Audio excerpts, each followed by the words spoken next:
This is episode number 17 with Bhava Ram.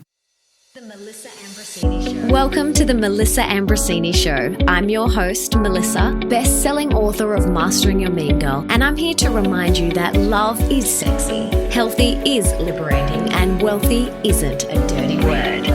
Each week, I'll be getting up close and personal with thought leaders from around the globe to uncover the habits, mindsets, tools, and rituals that they have used to become world class so that you can create epic change in your own life and become the best version of yourself possible.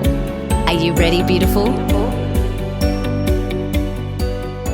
Bhava Ram, formerly known as Brad Willis, is the best-selling author of the highly acclaimed memoir, Warrior Pose, How Yoga Literally Saved My Life, which details his journey from the frontline war correspondent to facing a broken back, failed surgery, and stage 4 cancer, then ultimately healing through mind, body, spirit medicine. He is now an inspirational speaker on self-empowerment and the science of personal transformation.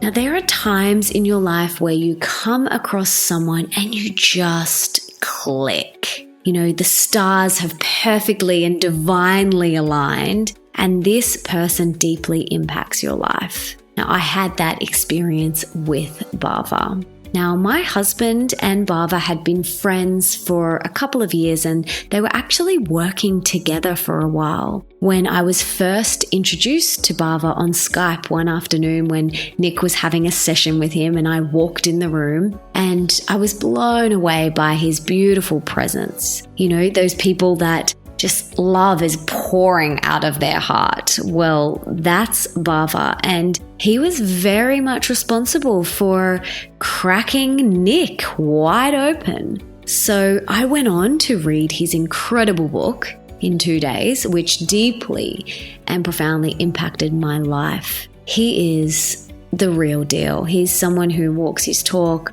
and is one of the most authentic and inspiring souls I have ever had the pleasure of meeting and being friends with. I feel so truly grateful to have him in my life, and I'm so excited to share this interview with him today. In this episode, we chat about how he went from being Brad Willis, the man on the front line as an award-winning NBC correspondent, to yogi Bhava Ram, how he healed from cancer, a broken back, depression, addiction, and traumatic stress, the dark demons that visited him in the rehabilitation center. I freaking love this story. It's so good. Who the best guru on the planet is and why you need to listen to them, the power of mantra, how he deals with fear when it comes up today, the biggest contributing factor to your growth and evolution, plus so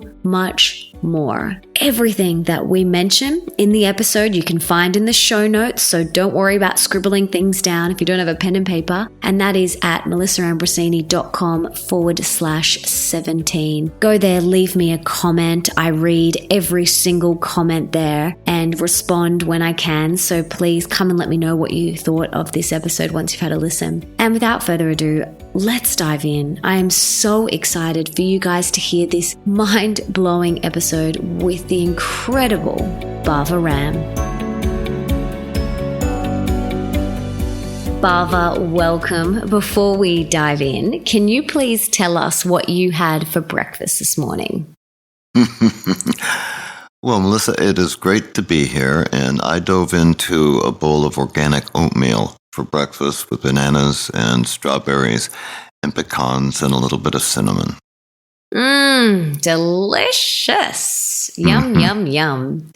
Now, I don't know if I've ever told you this, but I actually want to credit you because a lot of where my husband is today is because of you and the work that you and him did together before we got together. So maybe this episode should be called How Yoga Literally Helped Me Find My Husband.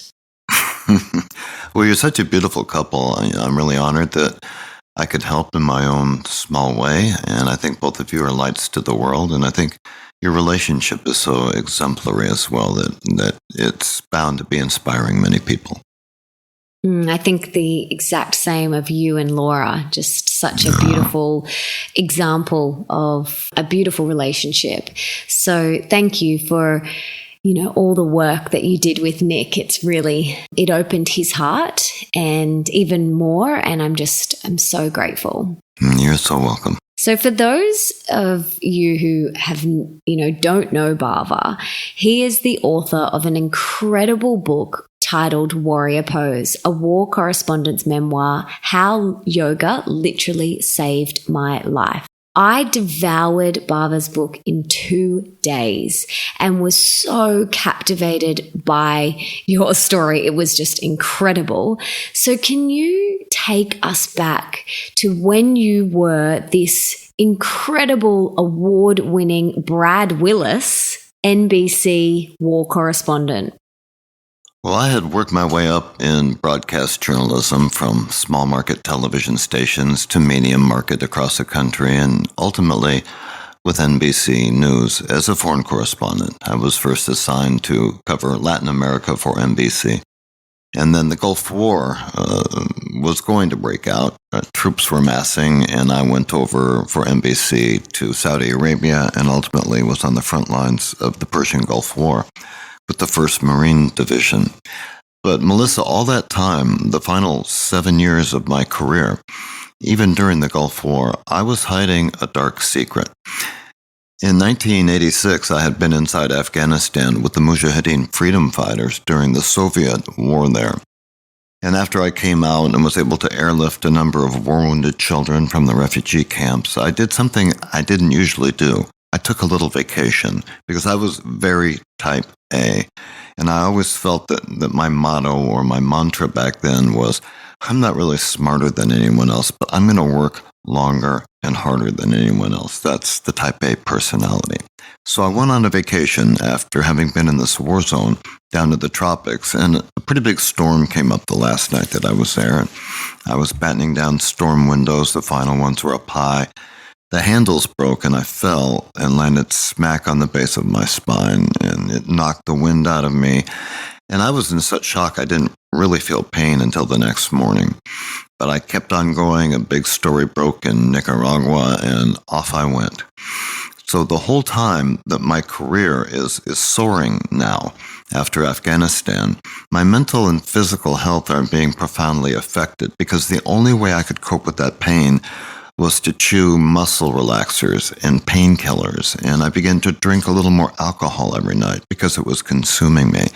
I had this real fear, this knowing that if I gave up, if I stopped, even to get a back surgery, which I didn't want to do, I'd lose my spot in line. I'd lose my career. So I pushed ahead for 7 years through the Gulf War.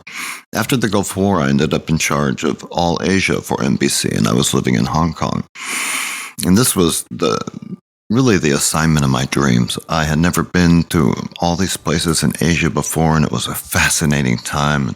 I was in North Korea and Vietnam and Thailand and the Philippines and Japan and China, of course. And one day, I was in the Philippines covering a story, and after a long day's hard work, I leaned over in the hotel to look at videotape with my editor, and something snapped in my lower back where I had landed 7 years ago. And I just fell on the floor in excruciating pain. Did you hear it? No, but I felt it, and it just grabbed me like someone had stabbed me in the back with an ice pick.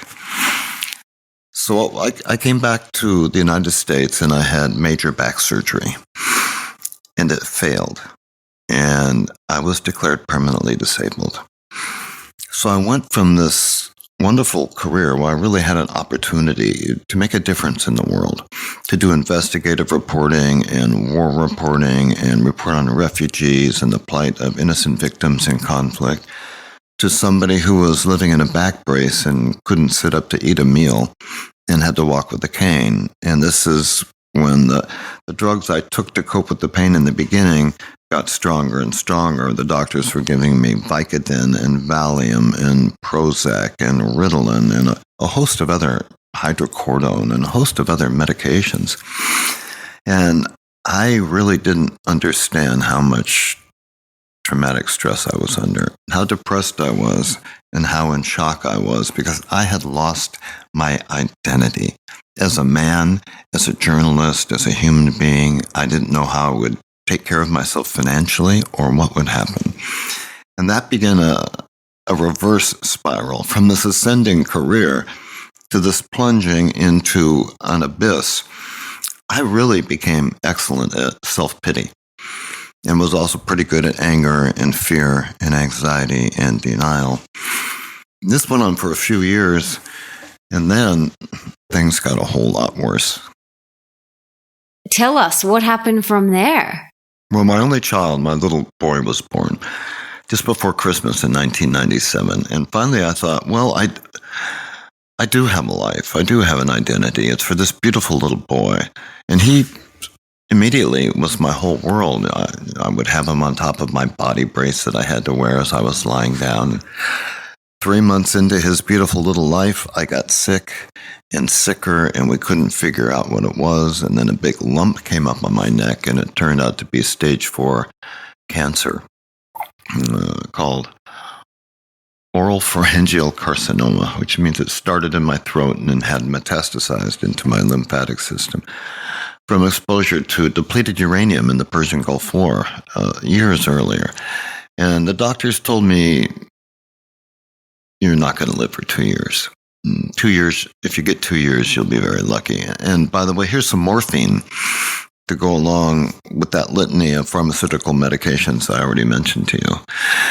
And by the way, Melissa, I got even better at self-pity and depression and traumatic stress, and I went into the dark, dark night of the soul. And then what happened? Tell me more. I want to know more. How old was your son at this time when it was the darkest? Well, he was 3 months when I was diagnosed, and then as time went on and I got darker and took more of these medications and had a lot of fear inside of me and just felt I was awaiting my death, he came to me once he turned 2 years old, and he could see that something was wrong with me in his own little 2-year-old way. And he sort of trembled and looked at me with his big, beautiful eyes and said 3 words that changed my life. He said, "Get up, Daddy."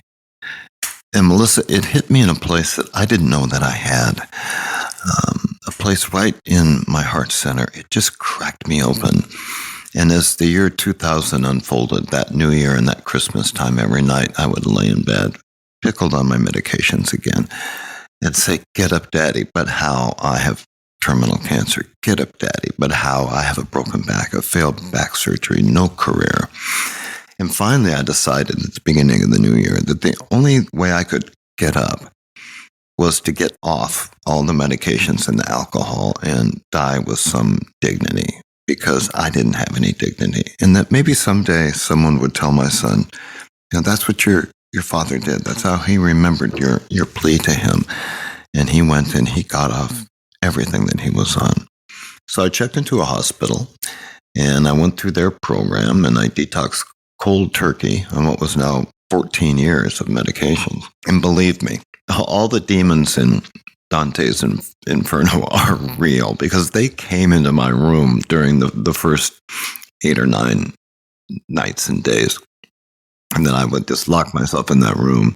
So you, after 14 years of being on a plethora of medications, you went cold turkey. Now, this story in your book, when you tell this part of the story, when you go into the rehabilitation and you describe the demons and the darkness that came to visit you, like my jaw was on the floor. So can you tell us what that was like? Like completely coming off all of that medication after 14 years.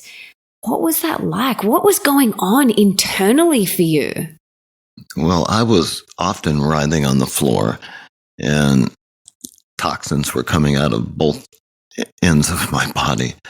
And I was having hallucinations, and in the dark I just saw demons coming from every corner of the room and heard screams, and I went into a real delusional state. But in about 8 to 10 days it ended, and I was under good medical care. And I didn't know what I was going to do next. I didn't really have a plan. And I couldn't really go home at the time because I was so sick, and also because my marriage was ending. I don't know how anyone stayed with me through a foreign correspondent to someone who got so dark. It was a difficult time. And they had an experimental clinic there, and they came to me and asked me to be one of the very few patients in it. And they explained it to me that we are blending ancient Eastern healing modalities with modern Western holistic techniques. And Melissa, I didn't even understand, but it was like a lifeline. And I said, I'm in. And it was in the hospital. I was already staying I moved to a hotel nearby from the detox unit. And I began going to this program. And the very first day, they put earphones on me, leaned me back in a recliner, hooked all of my systems up to a computer screen. So they were taking my skin temperature and brain waves and heart rate and so forth, and had me close my eyes and played an audio tape. And it was this amazing man who's now a dear, dear friend named Dr. Emmett Miller, one of the founders of mind-body medicine in America, guiding me on a visualization into a natural state of inner awareness. And at the end of 20 minutes, all of my baselines on that computer screen had smoothed out, and I felt a sense of inner peace that I hadn't felt in all these years. And I just knew, whatever time I have left, this is my pathway forward. I had his book sent to my hotel room and devoured his book called Deep Healing. And I began embracing these modalities at the pain center, and after a month or two came something called yoga. I'd never done yoga in my life. I'd always been, even in my prime before I hurt my back, very stiff and not flexible. And I thought, well, this is crazy. And I went into the yoga room that they had there, and I had another little epiphany. I just knew something important is going on here for me. And what I experienced in the first class in that room, a one-on-one session, very, very therapeutic yoga, just getting my legs up the wall, was a more profound relaxation and a more profound inner awareness. And I went back to the hotel and had the concierge order me books on yoga. And I soon learned that it's not what most of us think it is in the West. It's not just a series of postures or having a yoga mat and yoga clothes.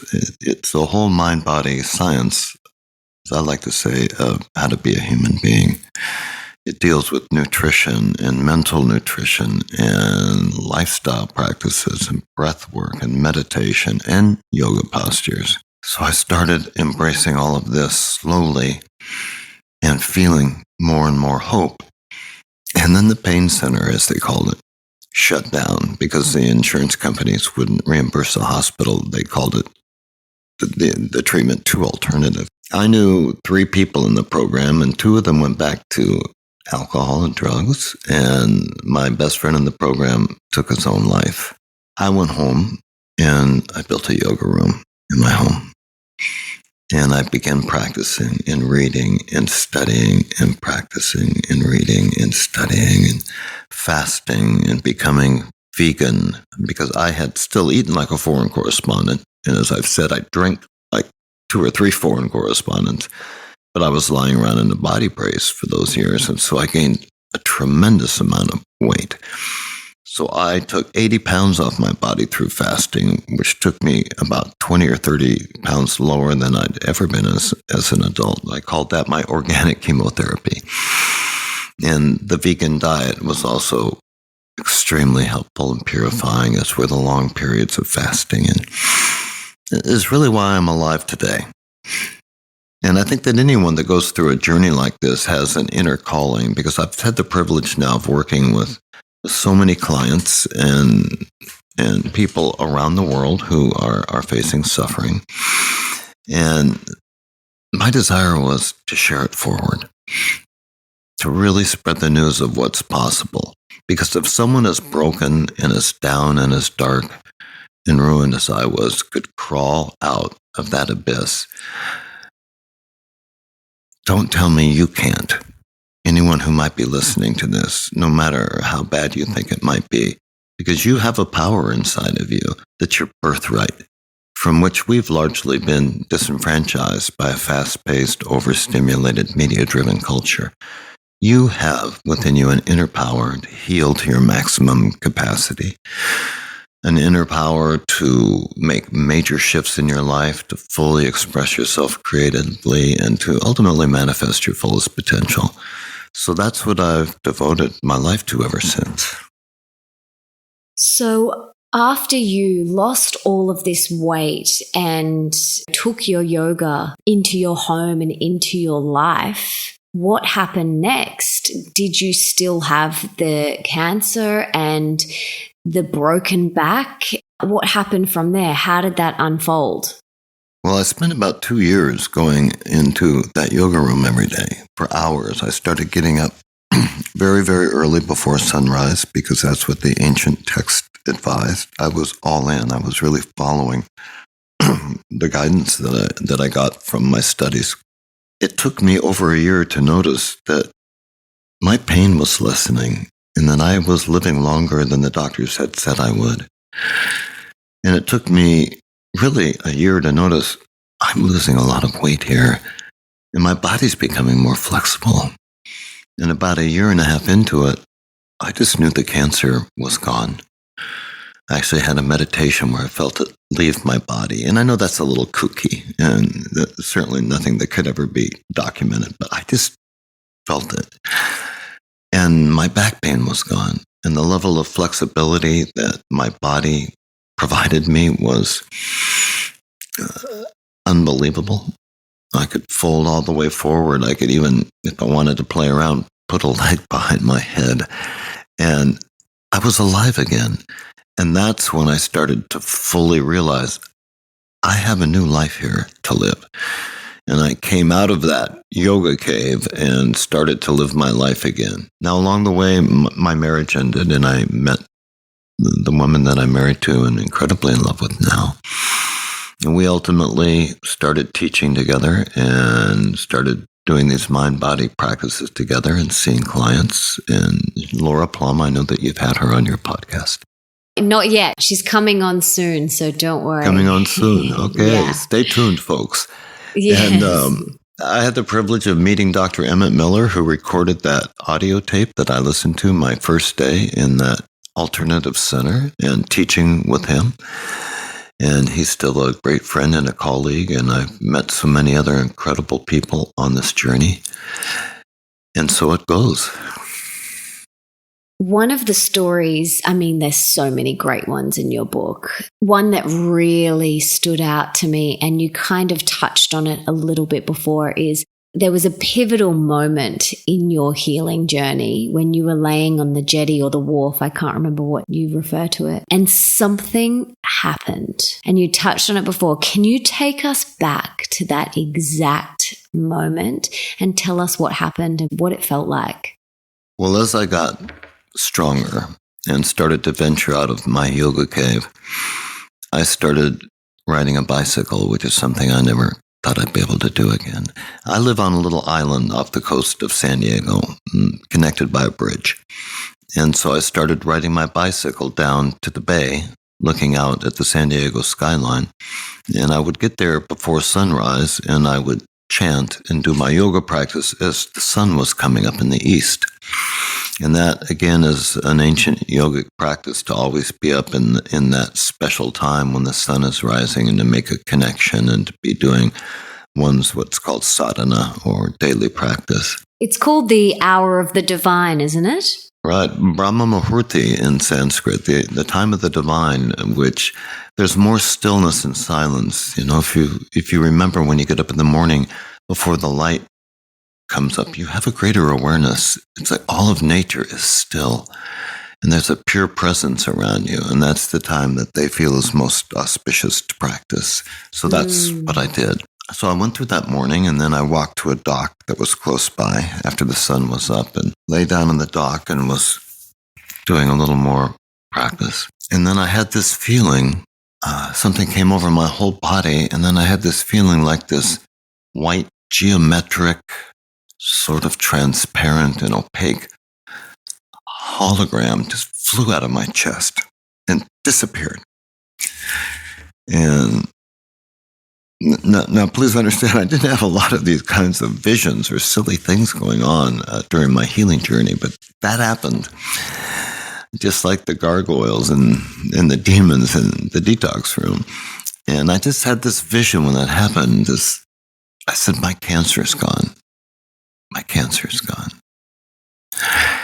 And sure enough, that's proven to be true. I only went back to a Western doctor, my oncologist, as I was writing the book Warrior Pose, because I wanted to flesh out a little bit of the visit with them in the book, and they had thought I was passed away. They put my file in that place in their office where you put the file of people who are no longer with us. Plus, I was about 60 or 70 pounds lighter. I had to eat a little more food after all that fasting to get myself back up to a reasonable body weight. And they didn't recognize me. The big black circles were gone under my eyes and so forth. But that was a moment where I just felt I knew the cancer has left me. So wait, you're saying that you had terminal cancer and then you had this experience on the dock where you felt it leave your body. Did you have validation from your oncologist? Like, what was their response when you went back to them? Tell me about when you walked into that room. Well, I walked in there, a decade later after that experience. I wasn't seeing doctors anymore, and I didn't need any medical validation. I'm alive today. This begins the 20th year now since I was diagnosed with that stage 4 cancer. That's my validation. But he was a bit surprised, very professional, good man. And I explained a little bit about what I had been doing because I was so enthusiastic about what I had experienced. And he took it all in, I think in a Western analytical way, which might not have been a full embrace, and said, well, whatever you're doing, it seems like it's working. Keep it up. And how did you feel in that moment? What went through your body in that moment when he said that? In a way, I was a little bit conflicted because I wanted to say, do you realize how many of your patients might be helped if instead of just being given chemotherapy and radiation, if they were encouraged to change their diet to a pure, healthy diet and to breathe more deeply and to fast a little bit to detox and to learn tools and techniques to relax their minds, which we now know in modern mind-body medicine at the cutting edge that this actually changes your inner chemistry.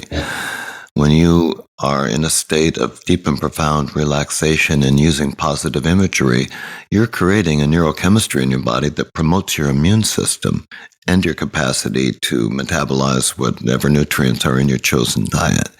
And when you're in a state of depression and fear and anxiety, as most people who have great life challenges are, you're creating an adrenaline and cortisol that diminish your immune system and your capacity to metabolize because you're in fight or flight and your body feels it needs all the energy to run or fight. And so it takes it away from all the other natural systems of the body. And I just wanted to say to him, I wish Western medicine embraced this more, which it's begun doing in the past few years. So very, very few people have been able to heal like you have healed from terminal throat cancer, a broken back with a sprinkle of addiction, depression, traumatic stress, all thrown in there for good measure. I see a lot of people look to external resources and influences for answers, but you say the guru is you. So what do you mean by that?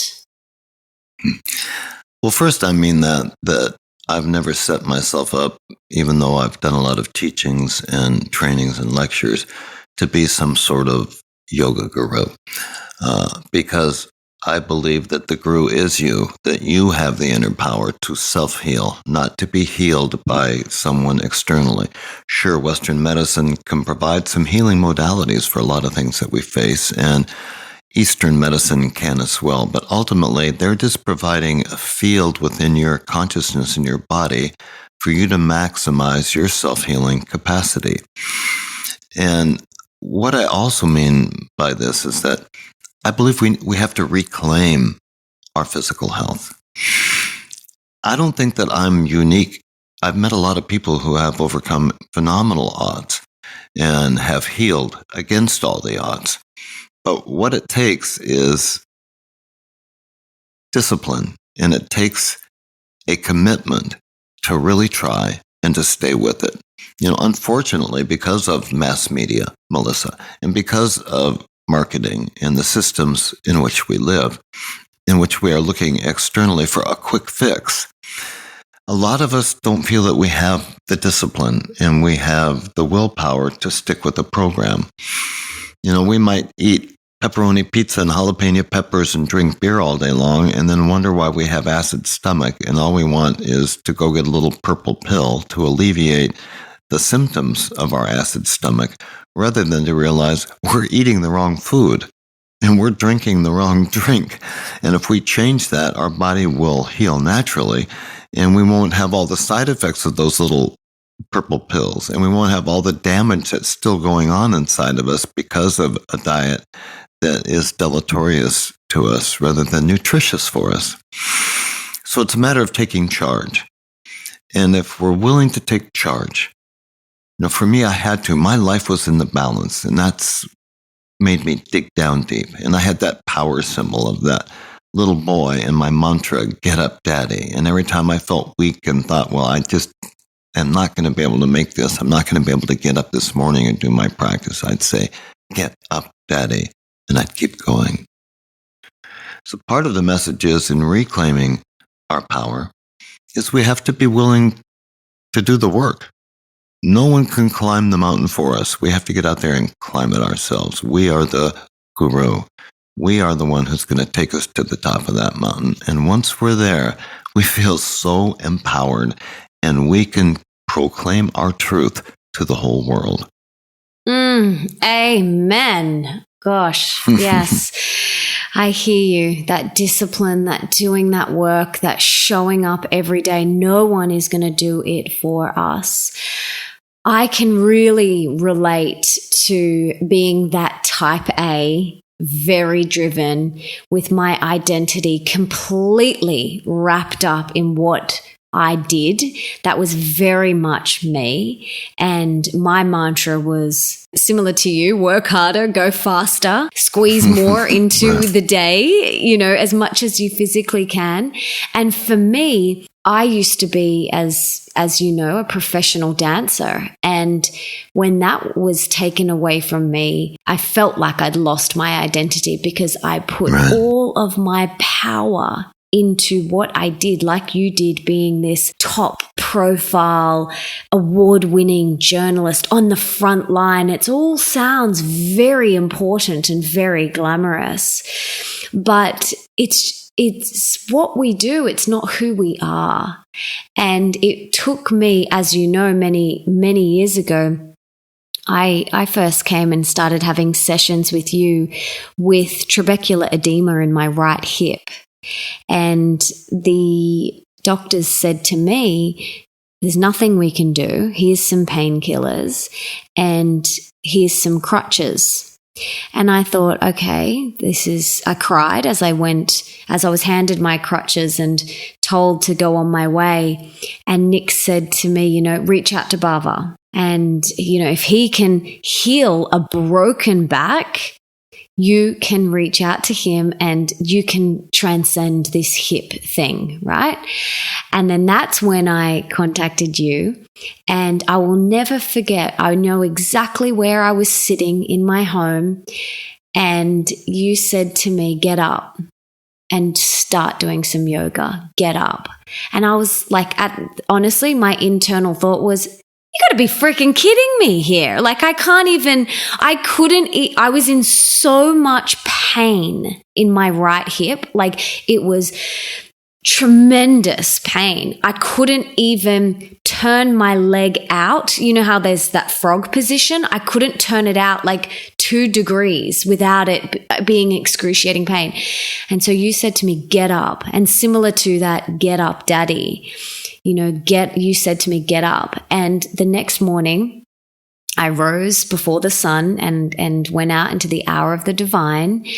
And all I could do was put my legs out in front of me. And I used to be a professional dancer.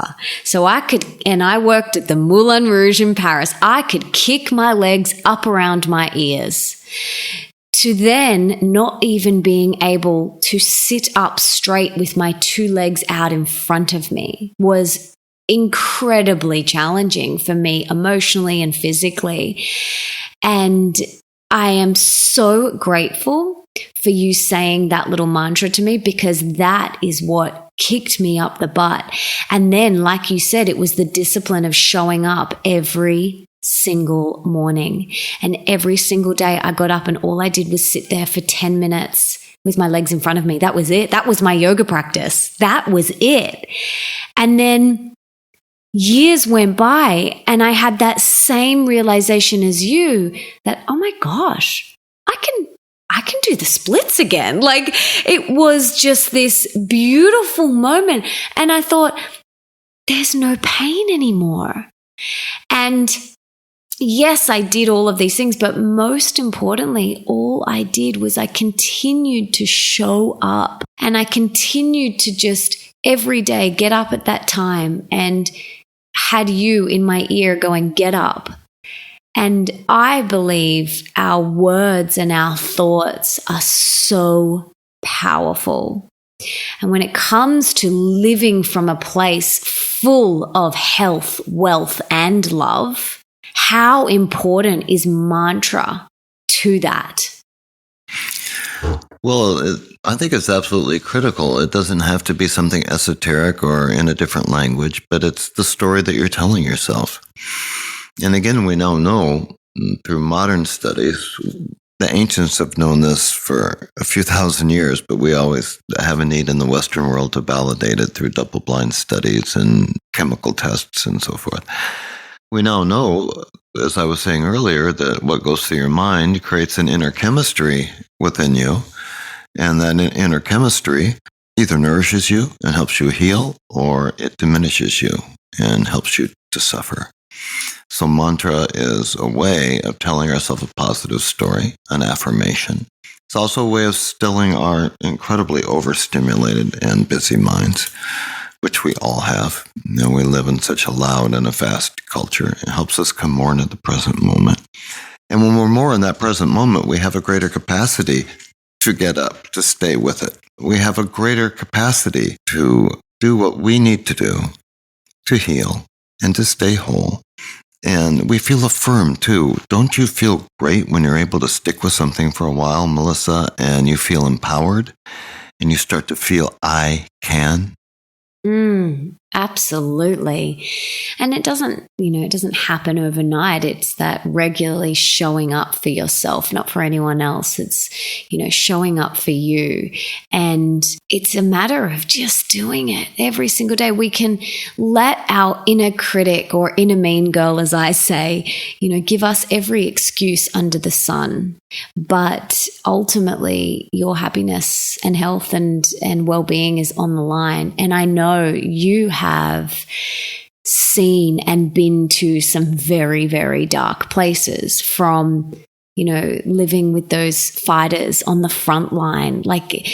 And you must have seen some incredibly horrific things when you were there.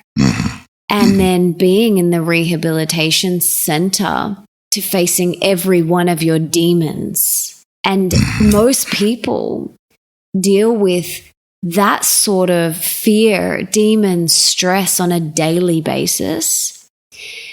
So out of experiencing and going through everything that you have gone through and you've learned and incorporated into your life, what's the one big lesson or takeaway that has had the most profound impact on your journey? Well, that's a big question. I think the takeaway is that to anyone listening out there, as I said earlier, if you are suffering or if you think you're stuck, you're not. You have power. You have so much potential within you, no matter what you're facing, to lift yourself up and to move forward. And I invite you to reclaim it, to grab hold of it, and to take it back again from a global culture that's disenfranchised us from that power, so that we will be dependent and we will spend a lot of money and time and resources looking for ourselves in all the wrong places. To grab it and to take it back. That we are all capable of our own miracles. We're all capable of healing beyond what we dreamed was possible. That doesn't mean everyone will overcome cancer or a broken back or the hip problem that you faced or things like that. But we do have a capacity to become unstuck and to move forward and to make whatever time we have on earth much more beautiful and meaningful. And in that journey, although it took me so many years to come around to it, in that journey, we will pay it forward in our own way. We will ultimately inspire some others. And isn't that what it's really all about? Absolutely. For me, many years ago, I believed that I had to suffer. I believed that that was part of being here. Life is tough. And I was getting really emotional just then when you were talking, had goosebumps all over my body and felt this wave of emotion because we didn't come here to suffer. Suffering is a choice. And my wish for every single human being on this planet is to deeply know that you don't have to suffer. And I'm curious to know if that was something that you thought as well. We weren't sent here to suffer. You're absolutely right. And we are here to move forward. We are all consciousness. That consciousness that's within you and within Nick and within everyone listening to this podcast, within all sentient beings, is the same. That's a matrix that weaves us all together.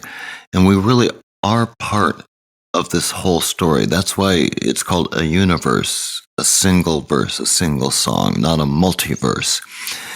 And when we come to that awareness, we realize that all suffering is just a way of telling us that we're out of balance and a beckoning from some great eternal wisdom that has brought all life forth, a beckoning to come back into a state of balance, which we like to call in our technical terms homeostasis, or to metabolize. But I like to call it grace, to come back into a state of grace. And when we're in that state of grace, whatever suffering we're facing becomes greatly diminished, and we can find again that power to cope with it and learn from it and move forward in our lives. Doesn't mean we'll all be happy and blissed out and running around kissing trees, but we will find a state of being where we realize that there's always possibility and we always have this great capacity, and that we can always transform and move forward.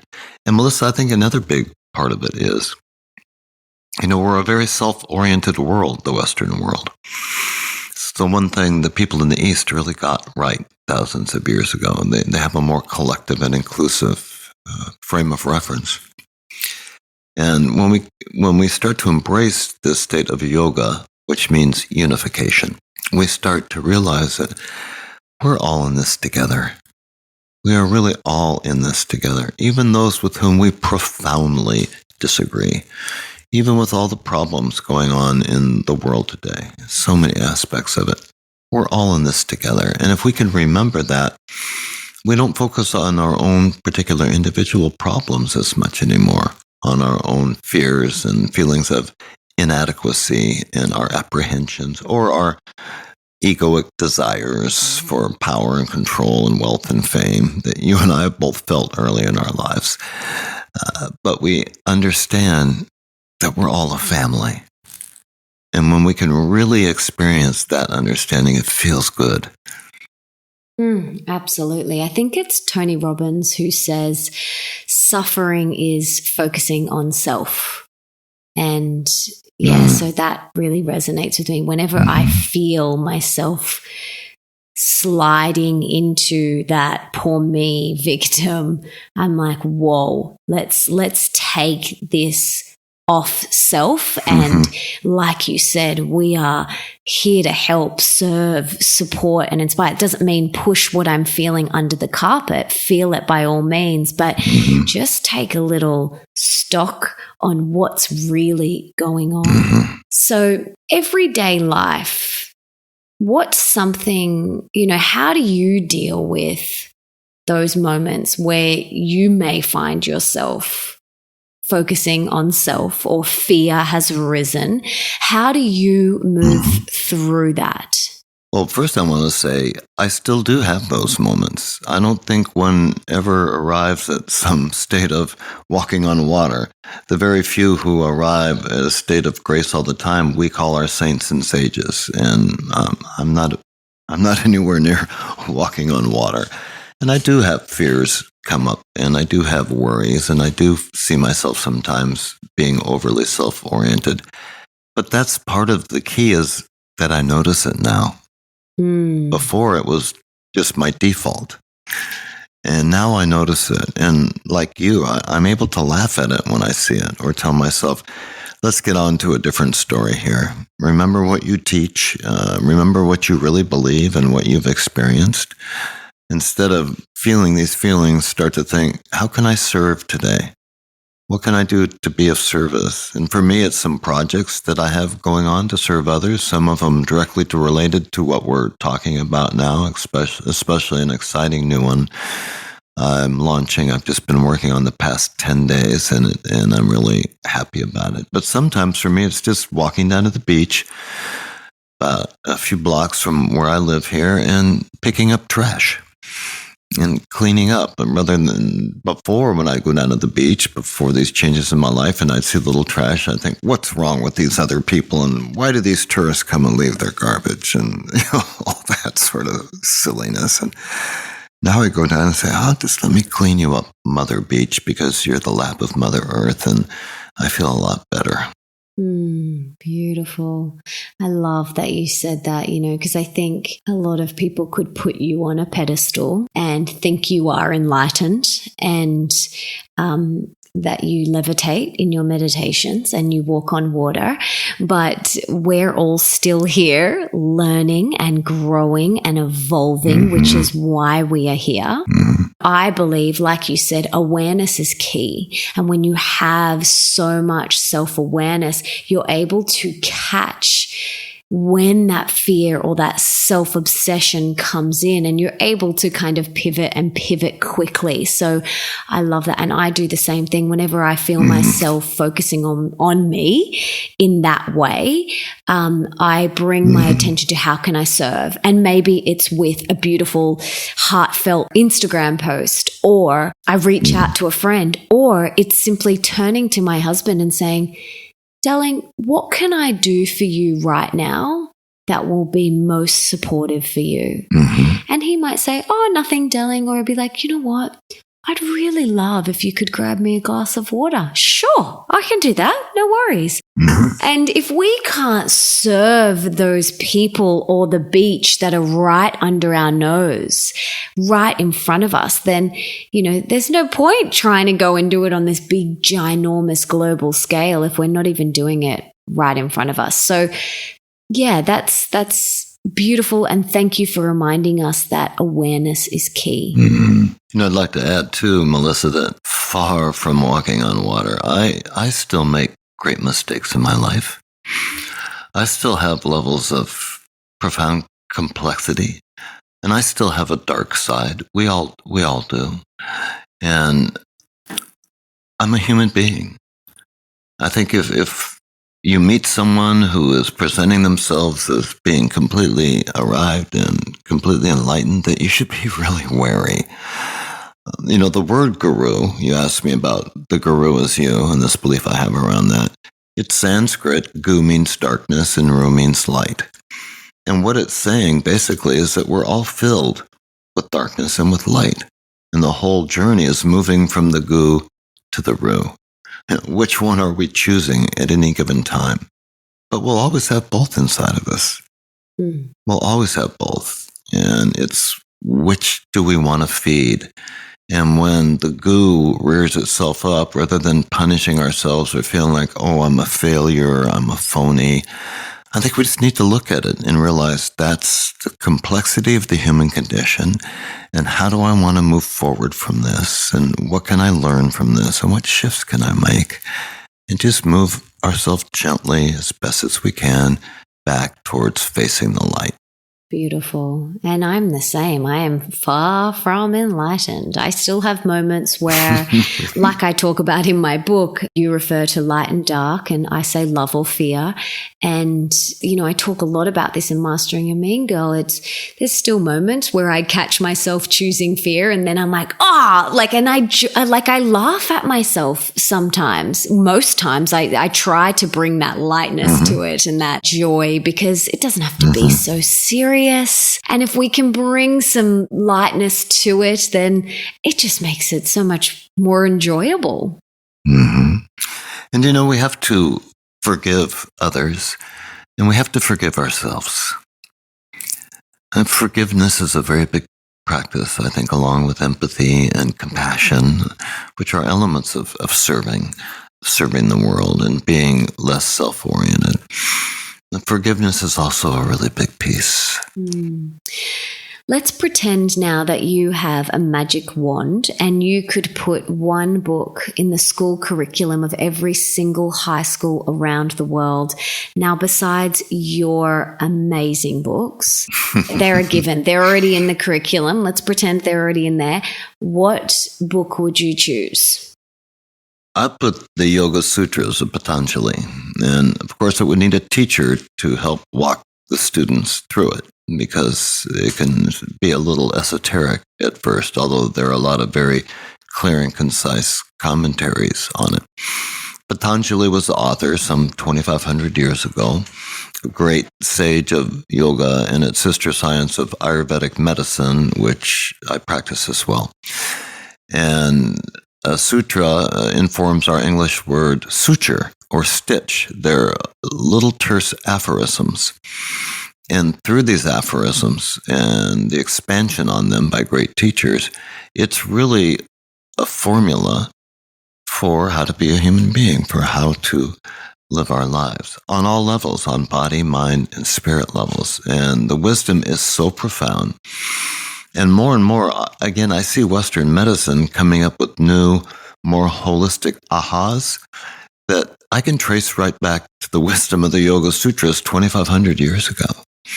So this is a place where that ancient Eastern wisdom is meeting cutting-edge Western awareness of the human experience. They knew 2,500 years ago in their own way that, through this shifting our thinking that we're talking about, they called it Pratapaksha Bhavana, that we can move towards healing and wholeness, that it changes our inner chemistry and changes our capacity to achieve homeostasis and brings us into a state where we maximize our power and our healing potential. They knew this that long ago. And I would love for everyone in school to be learning about this kind of wisdom early on. It'd be amazing, wouldn't it? Mm-hmm. So let's start putting that out there, that book will be in all of the curriculum around the world. That would be awesome. Okay, sounds good.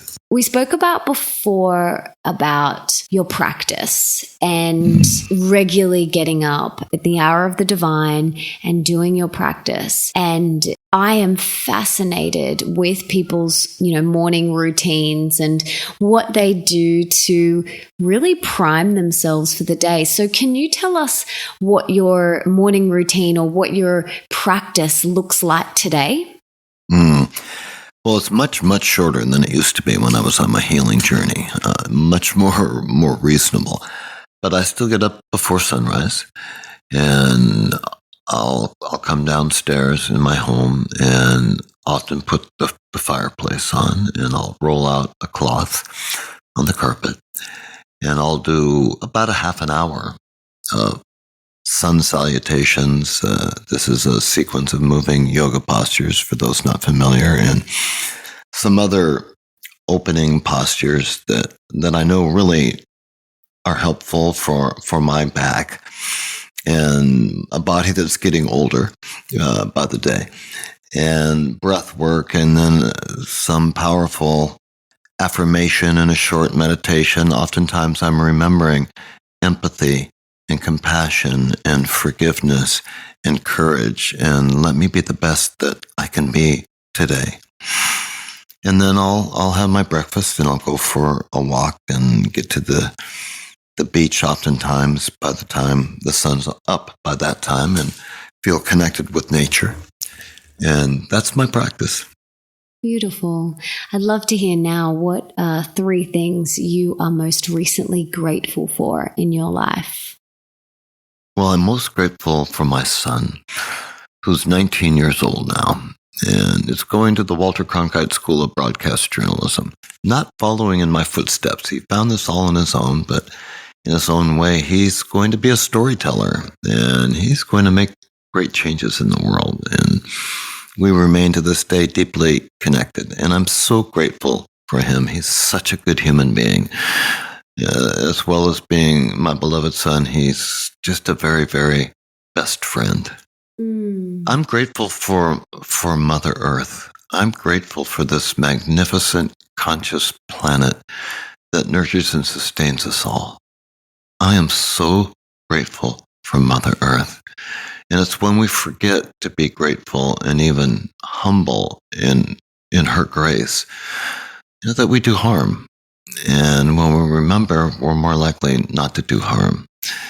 I'm really grateful for Mother Earth. And I'm grateful for my amazing wife, Laura, who has taught me so much and been such an amazing example of a beautiful and conscious, wise and deep human being, and who's put up with me. So my wife, my son, and Mother Earth. Beautiful. And have you thought about, with Morgan, which is your son, have you had the discussion with him about, not identifying himself with this career like you did? Like, have you had, he's obviously knows your story, but have you had that open dialogue with him about how to, I guess, not fall down that path like you did? Or have you just kind of completely left it open? Well, one of the many, many amazing things about Morgan is that he doesn't need that talk. He is really a grounded, centered person who doesn't overly identify with his external identity. I don't think I've ever met a young American male, 19 years old, who has a greater sense of not being stuck in their ego than Morgan. And this isn't because of me or Laura or any external influences in his life. It's who he's always been. And he is so balanced and centered in that I don't think he needs any talks from me. I just like to affirm him as much as I can. And I learn a lot from him as well. Absolutely. As you know, we've got Leo, and parenting him is, an amazing classroom. So do you feel like that too? Oh, it is. It's always a learning experience, and it moves you forward in so many different ways. And he is the light of my life and always will be. Beautiful.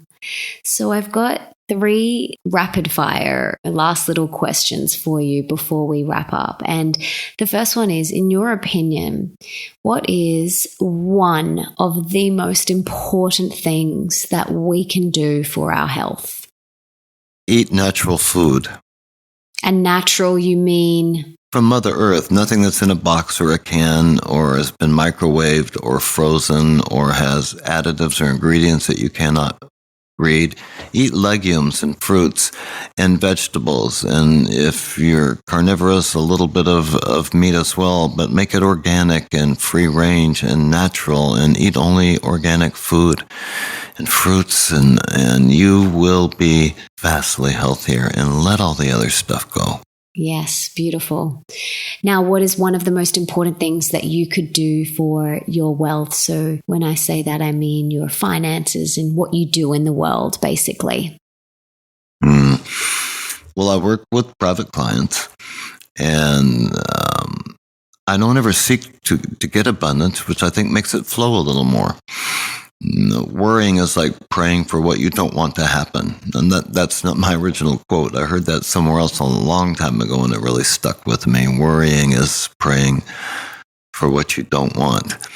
And I work with private clients, and I'm also launching a new venture called Your Book Now. I'm working with some cancer organizations, and through this venture, I've created an online course over the last 10 days, an 8-lesson course designed to help people who have been through a transformative life experience, have taken what Joseph Campbell calls the hero's journey of having almost fallen off the face of the earth, hit bottom, found an inner power, and found a way to climb the mountain and come back changed, to tell their story and to facilitate that. And around that, I'd love to grow a community of people who are interacting with one another and sharing their stories to show other people what is possible. So that's going to be launched very soon. If there's anyone who's listening to this right now, they can contact me if they already have gone through the hero's journey and really want to tell their story. And this is a course in training that, if I was marketing myself a lot, it would be monetized. But this is something I want to let people just make a small donation and do the work, so that my payoff and my abundance will be in encouraging and facilitating others sharing their stories, so that we all help one another move forward. Beautiful. And final question, what is one of the most important things that we can do for love? Symbolically wrap our arms around the whole world and realize that love is not what you're getting and receiving, it's what you're giving. Wow. Well, I am wrapping my arms around you right now, all the way from here. And before we go, I just wanted to say thank you so much for sharing your wisdom and all of the work that you do in the world. Your book changed my life, and having you and Laura in my life has profoundly impacted my growth and my relationship and my husband's life. And you two coming into our life has just been incredible, and I'm so deeply grateful for everything that you've taught me and inspired within me to dig deeper. And same with Laura, you two are just angels. Well, thank you very much, Melissa. And I want to say back at you, you and Nick inspire us. You are beautiful and amazing, creative and intelligent people. And I know that you are touching so many people who follow you and helping so many people change their lives and empower themselves in so many ways with all the work you do. And I'm really grateful for that as well. Thank you, Bhava. And I can't wait to come stay with you and Laura again next time I'm in San Diego. Hopefully for a bit longer next time. Please do, and I hope that we can get down under one day. Yes, we'd love to have you. And for everything that we've mentioned today, Bhava and I will put it all in the show notes. So the awesome course, Your Book Now, that Bhava spoke about, we will pop in the show notes and everything else that we've mentioned. But thank you again, Bhava. Sending you so much love, and please give Laura my love too. Thank you. Will do. Thank you. Bless you. Isn't he amazing? I feel like I'm floating right now after that call. He's just such a beautiful, beautiful human being. Not many people have been able to heal and have been through what he has been through and been able to come out the other end and able to tell their story with such grace. So I feel incredibly grateful to have been able to have this conversation today with this beautiful man whom I love so dearly. So if you loved this episode as much as I did, please share it with your friends. Leave me a 5-star review in iTunes and tell me on Twitter who else you would like me to interview on the show. You can do that by tagging me, and my tag is @Mel_Ambrosini, and the person you want me to interview using the hashtag The Melissa Ambrosini Show. And for everything that Bhava and I mentioned in the podcast, you can get in the show notes, and that is at melissaambrosini.com/17. And you can check out all my other epic podcasts there too. So thank you again so much for being here, for wanting to be the best version of yourself, and for showing up today for you. Like Bhava said, it's about discipline and showing up and doing the work. And right now, you're doing the work. So give yourself a little pat on the back. And I'm giving you a hug from where I am. So I hope you can feel that. And if there's someone in your life that you can think of that would really benefit from this episode, someone who may be going through something traumatic with their health, please share this with them right now. Maybe buy Bhava's book, Warrior Pose, and send it to them. Please share this with them because I know it will really support them. And until next time, don't forget that love is sexy, healthy is liberating, and wealthy isn't a dirty word.